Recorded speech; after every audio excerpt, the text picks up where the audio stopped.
ថ្ងៃនេះខ្ញុំសូមចែករំលែកនៅចំណុចមួយទៅនឹងការរៀនភាសាអង់គ្លេសអញ្ចឹងនៅក្នុងការរៀនភាសាអង់គ្លេសខ្ញុំជឿថាអ្នកទាំងអស់គ្នាគឺមានវិធីសាស្ត្ររៀនខ្លួនក្នុងការអភិវឌ្ឍខ្លួនក្នុងការរៀនឬក៏មានបច្ចេកទេសផ្សេងគ្នាទៅតាមការចូលចិត្តរបស់បងប្អូនទាំងអស់គ្នាក៏ប៉ុន្តែខ្ញុំមានចំណេះដឹងមួយខ្ញុំមានចំណុច3ដែលចង់ចែករំលែកថ្ងៃនេះទៅទៅនឹងការរៀនពាក្យថ្មីនៅក្នុងភាសាអង់គ្លេសដើម្បីអភិវឌ្ឍពាក្យក្នុងភាសាអង់គ្លេសមួយឲ្យបានល្អទី1យើងត្រូវតែដឹងឬក៏ចេះអានពាក្យនឹងឲ្យបានត្រឹមត្រូវណាអូខេទៅទៅនឹងការអានពាក្យនឹងឲ្យបានត្រឹមត្រូវសូរសំឡេងឬក៏intonation ឬក៏ stress ពាក្យនឹងហ្នឹង word stress ណាមួយយ៉ាងទៅអញ្ចឹងកន្លែងហ្នឹងយើងគួរដឹងឲ្យច្បាស់ពាក្យណាអាន stress ពាក្យណាអានធម្មតាពាក្យហ្នឹងអូខេ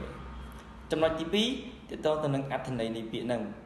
ថាអត្ថន័យនៃពាក្យហ្នឹងតើវាមានន័យយ៉ាងម៉េចនៅក្នុងភាសារបស់យើងជាខ្មែរនេះតើពីភាសាយ៉ាងម៉េចតើនៅក្នុងអង់គ្លេសគេបញ្យល់យ៉ាងម៉េចបញ្យល់ជាអង់គ្លេសយ៉ាងម៉េចហើយសំភាសាខ្មែរយើងវាមានន័យយ៉ាងម៉េចយើងអាចប្រើក្នុងលក្ខខណ្ឌណាខ្លះពាក្យហ្នឹងហើយតើថ្នាក់ពាក្យនៃពាក្យហ្នឹងវាជាអីវាជាកិរិយាសព្ទគុណនាមឬក៏កិរិយាវាជា noun verb ឬក៏ជា adjective ឬក៏ adverb អីចឹងទៅណាឬក៏ preposition អីចឹងទៅមួយទៀតនោះយើងអាចដឹងអត្ថន័យនៃពាក្យហ្នឹងយើងអាចស្គាល់ឬអាចចេះអានពាក្យហ្នឹងបានត្រឹមត្រូវបន្តមកទៀតអ្វីដែលអ្នកទាំងអស់គ្នាមិនទៅរំលងនោះគឺការយកពាក្យហ្នឹងមកបង្កើតជាប្រយោគណានៅពេលយើងដឹងថ្នាក់ពាក្យវាហើយយើងដឹង structure នៃការ structure ភាសាអង់គ្លេសហើយ